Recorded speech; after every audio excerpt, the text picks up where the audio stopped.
Kita dari kelompok Semangka. Semangat kakak! Yeay!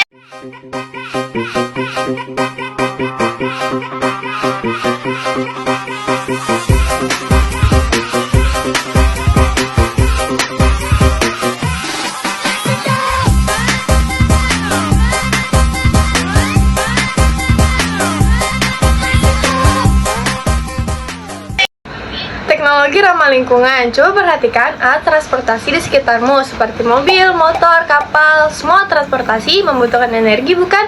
Nah, energi sendiri itu apa ya? Energi adalah kemampuan untuk melakukan usaha. Nah, selain transportasi, berbagai peralatan rumah tangga seperti kompor gas dan memerlukan sumber daya energi dari liquid petroleum gas LPG. Bahan bakar bensin, LPG, batu bara, dan minyak bumi merupakan bahan bakar fosil. Bahan bakar fosil berasal dari sisa-sisa makhluk hidup yang ada di bumi dan tidak dapat diperbarui. Mengenal bahan bakar fosil dan terbentuknya batu bara, minyak bumi, dan gas alam. Sebagian besar energi yang digunakan di dunia ini berasal dari materi yang terbentuk jutaan tahun lalu. Materi ini terbentuk karena tumbuhan dan organisme lain yang membusuk, kemudian terkubur di bawah lapisan batu dan sedimen. Butuh waktu ribuan tahun untuk mengubah materi yang membusuk itu menjadi endapan kaya akan karbon yang kita sebut sebagai bahan bakar fosil. Tahukah teman-teman, ternyata bahan bakar fosil memasok sekitar 80% energi yang digunakan manusia. Kita dapat menemukan manfaat bahan bakar fosil pada listrik, panas, transportasi, bahkan juga sebagai bahan baku baja hingga plastik. Namun, di sisi lain, pemanfaatan bahan bakar fosil ini juga memberikan dampak negatif dan konsekuensi bagi lingkungan. Ketika bahan bakar fosil ini dibakar, mereka akan melepaskan gas karbon dioksida dan gas rumah kaca lainnya. Kemudian, gas-gas tersebut akan merangkap panas di atmosfer dan menjadi penyebab utama perubahan iklim dan pemanasan global. Jenis-jenis bahan bakar fosil. Ada 3 kelompok utama jenis bahan bakar fosil, yaitu batu bara, minyak bumi, dan gas alam. Berikut ini penjelasannya. Terima kasih sudah menonton video ini. Sebelum lanjut videonya, jangan lupa like, subscribe, dan nyalakan lonceng notifikasinya ya. Batu bara. Batu bara terbentuk dari batuan sedimen yang berusia 300 hingga 360 juta tahun yang lalu ketika puing-puing pohon mengendap di dalam rawa. Faktanya, batu bara memasok sepertiga dari seluruh energi yang digunakan di dunia. Produsen dan konsumen batu bara teratas pada tahun 2018 yaitu Tiongkok, India, dan Amerika Serikat. Berdasarkan kandungan karbonnya, batu bara dibedakan menjadi 4, yaitu antrasit, bituminus, subbituminus, dan lignit. Emisi karbon dioksida dari pembakaran batu bara mencapai 44% dari total dunia. Ini menunjukkan batu bara sebagai satu-satunya sumber terbesar dari kenaikan suhu bumi. Emisi adalah pemancaran cahaya, panas, atau elektron dari suatu permukaan benda padat atau cair. Meskipun banyak orang sudah tahu kalau emisi karbon dari batu bara ini berbahaya bagi lingkungan, sayangnya permintaan batu bara meningkat di India hingga tahun 2023. Minyak bumi. Minyak bumi mentah terbentuk dari cairan berwarna hitam yang mengandung karbon dan hidrogen. Sebagian besar minyak bumi terbentuk pada masa Mesozoikum atau sekitar 66 juta tahun yang lalu. Minyak bumi ini berasal dari plankton, ganggang, dan materi lain yang tenggelam di dasar laut, kemudian terkubur dan mengendap. Dengan cara penyulingan, minyak bumi mentah diubah menjadi bensin, solar, dan minyak pemanas. Negara-negara penghasil minyak bumi yang utama di dunia antara lain Amerika Serikat, Arab Saudi, dan Rusia. Emisi karbon yang dihasilkan dari penggunaan minyak bumi mencapai sepertiga dari total emisi global. Meskipun kita semua tahu penggunaan minyak bumi yang berlebihan ini membahayakan, namun permintaan terhadap minyak bumi juga terus meningkat. Mengingat teknologi kendaraan yang semakin banyak, menyebabkan permintaan bahan bakar juga meningkat. Apalagi pembuatan plastik yang digunakan manusia sehari-hari menggunakan bahan petrokimia yang berasal dari minyak dan gas. Gas alam. Gas alam berasal dari gas metana dan endapan yang terbentuk sama jutaan tahun yang lalu. Dengan majunya teknologi pengeboran, produksi gas alam dan minyak bumi melonjak di Amerika Serikat selama 2 dekade terakhir. Selain itu, manusia semakin pandai dalam mengembangkan ilmu pengetahuan, sehingga dampak buruknya gas alam semakin mudah dikeruk. Di Amerika Serikat, gas alam bahkan telah melampaui batu bara sebagai bahan bakar utama produksi listrik, diikuti Rusia dan Iran. Dibandingkan batu bara dan minyak bumi, gas alam memang lebih bersih. Namun, ternyata gas alam telah menyumbang sekitar 1/5 emisi karbon dari total emisi dunia. Matahari, angin, aliran air, kayu, dan panas bumi merupakan energi yang dapat diperbarui. Apa itu sumber energi terbarukan? Sumber energi terbarukan adalah sumber yang bisa memproduksi energi dengan tidak menghabiskan sumber daya alam dan bisa terus dikembalikan. Sumber energi terbarukan tidak akan habis karena sumbernya yang alami. Contoh sumber energi terbarukan adalah cahaya matahari, panas bumi, angin, air, biomasa, biogas, dan gelombang laut. Penggunaan sumber energi terbarukan lebih bersih dan tidak menghasilkan polusi udara seperti energi tak terbarukan. Supaya bisa semakin memahaminya, kita cari tahu contoh sumber energi terbarukan yuk. Berikut ini contoh sumber energi terbarukan. Air. Air bisa dimanfaatkan sebagai sumber energi karena sifat gravitasinya, yaitu selalu mengalir dari permukaan tinggi ke yang lebih rendah. Sumber energi dari air ini dimanfaatkan dengan cara pemasangan kincir air dan pembangkit listrik tenaga air di Indonesia. Cahaya matahari. Cahaya matahari atau surya juga bisa dimanfaatkan sebagai energi surya atau solar energy dengan sebuah alat yang disebut panel surya. Panel surya ini bisa menyerap cahaya matahari untuk dimanfaatkan jadi bentuk energi lainnya. Salah satunya adalah listrik. Angin. Kita bisa mengubah angin menjadi bentuk energi lain dengan memanfaatkan teknologi kincir angin. Kincir angin bisa dimanfaatkan untuk mengubah angin jadi energi gerak dan kemudian jadi energi listrik.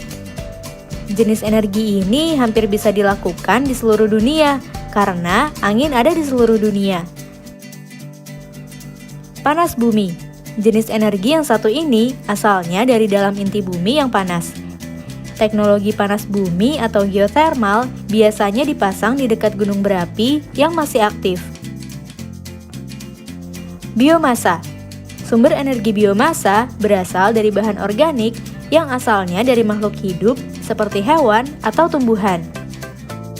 Biasanya asalnya dari limbah sisa nabati yang tidak terpakai, seperti jagung, kopi, atau ikan laut.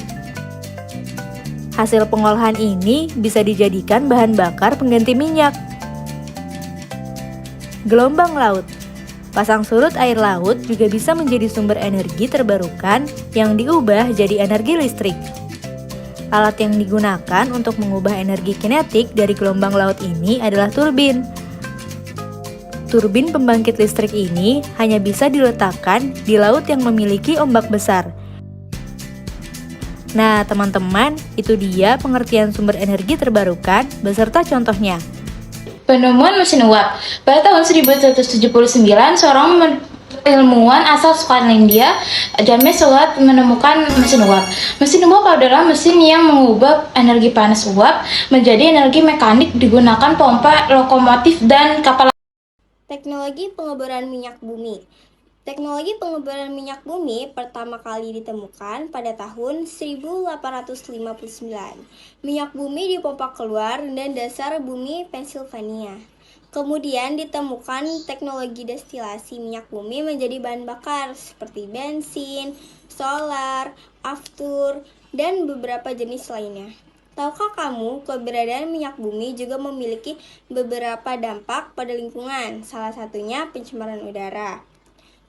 Nah, maka dari itu, banyak ilmuwan mengembangkan alat ramah lingkungan yang telah dikembangkan teknologi, yaitu pembangkit listrik yang memanfaatkan angin, cahaya matahari, panas bumi, bahan bakar dari tumbuhan biofuel, dan dari gas hidrogen H2.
Batu bara adalah batuan sedimen yang dapat terbakar yang terbentuk dari endapan organik. Pada abad ke-18, batu bara mulai digunakan dengan luas sebagai bahan bakar uap dan pembangkit listrik. Batu bara adalah batuan sedimen yang dapat terbakar. Batu bara terbentuk dari sisa tumbuh-tumbuhan yang terkubur dalam tanah selama jutaan tahun. Proses pembentukan ini terjadi pada zaman karbon atau sekitar 340 juta tahun lalu. Banyak sekali manfaat batu bara. Salah satunya adalah sebagai bahan bakar pembangkit listrik tenaga uap. Lalu, kenapa banyak sekali tambang batu bara di Indonesia? Seperti yang kita ketahui, Indonesia merupakan negara tropis. Tentunya, sejak zaman dahulu memiliki banyak hutan. Dan dari pelapukan tumbuh-tumbuhan tersebutlah yang membuat Indonesia memiliki cadangan batu bara yang besar. Bahkan, hingga saat ini, Indonesia memiliki cadangan batu bara sebesar 39,89 miliar ton yang tersebar di 1.000 lebih perusahaan tambang batu bara Indonesia. Lantas, apakah yang membuat Indonesia belum menjadi negara maju, padahal kaya akan sumber daya tambangnya? Jawaban singkatnya adalah karena Indonesia belum mampu mengolah bahan galian sendiri. Lalu, apa yang harus dilakukan? Yang harus dilakukan saat ini adalah membangun sebuah pabrik pelebur atau smelter.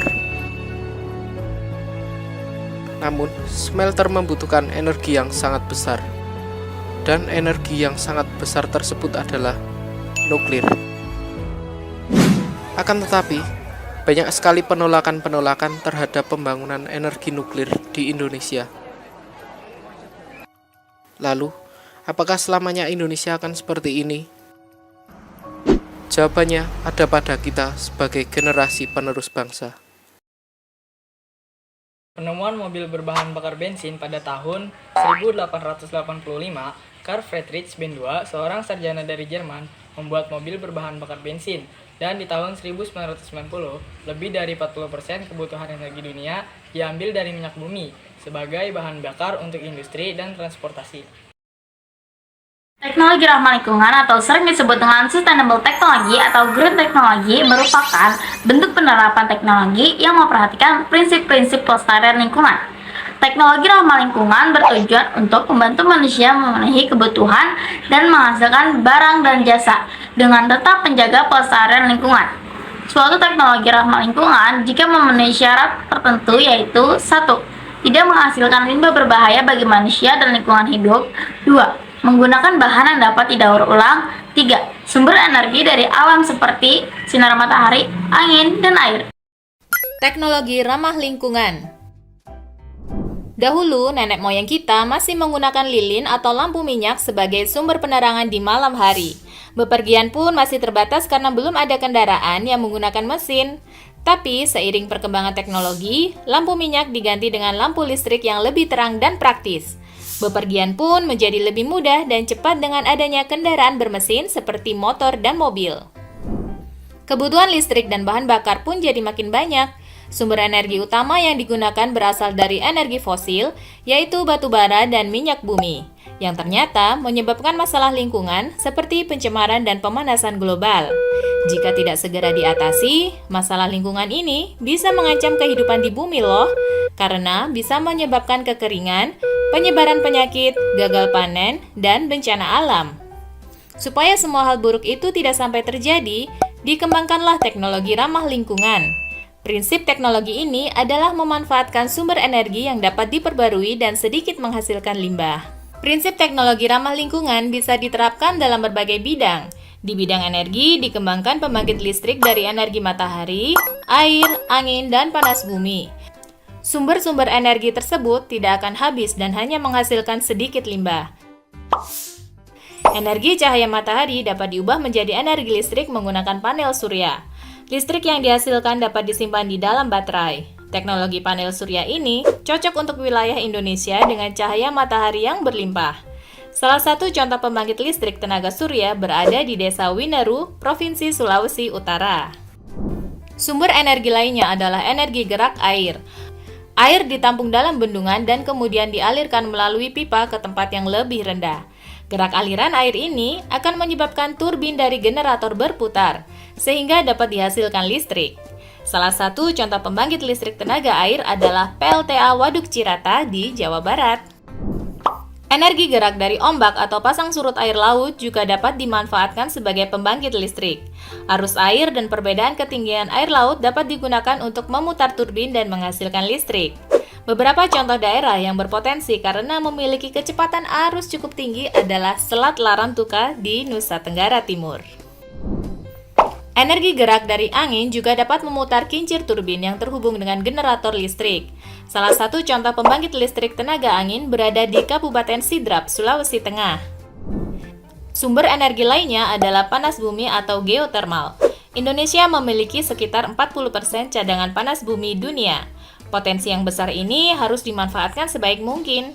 Prinsip kerjanya adalah dengan mengalirkan uap panas dari dalam bumi untuk menggerakkan turbin dari generator. Salah satu contoh pembangkit listrik tenaga panas bumi adalah PLTP Sarula di Sumatera Utara. Bagian atau sisa makhluk hidup yang dikenal dengan sebutan biomasa juga dapat dimanfaatkan sebagai sumber energi.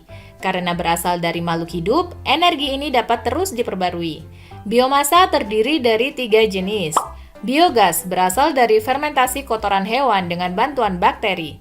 Gas metana yang dihasilkan dapat digunakan untuk memasak.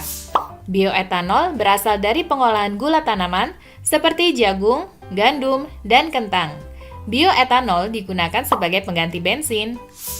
Biodiesel berasal dari pengolahan minyak tanaman seperti sawit, kelapa, dan jarak. Biodiesel digunakan sebagai pengganti solar. Selain mengganti energi fosil dengan biomasa, teknologi ramah lingkungan di bidang transportasi juga mengganti bahan bakar minyak dengan listrik. Contohnya mobil listrik, mobil surya, dan mobil hidrogen.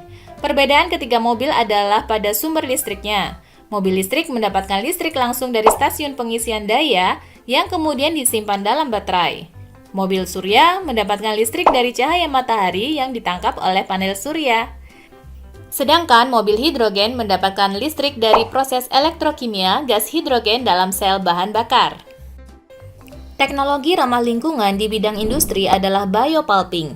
Proses pulping bertujuan untuk mendapatkan selulosa dari kayu yang akan digunakan sebagai bahan baku kertas. Pada biopulping, bahan kimia untuk mengekstrak selulosa diganti dengan jamur kapang, sehingga prosesnya lebih alami dan ramah lingkungan. Teknologi juga dikembangkan untuk menjaga kelestarian lingkungan secara langsung. Fitoremediasi bertujuan untuk menghilangkan atau menguraikan limbah berbahaya dengan menggunakan tanaman tertentu, seperti eceng gondok dan hanjuang. Biopori digunakan untuk membantu penyerapan air hujan ke dalam tanah. Biopori dapat mencegah banjir saat musim hujan dan mencegah kekeringan saat musim kemarau.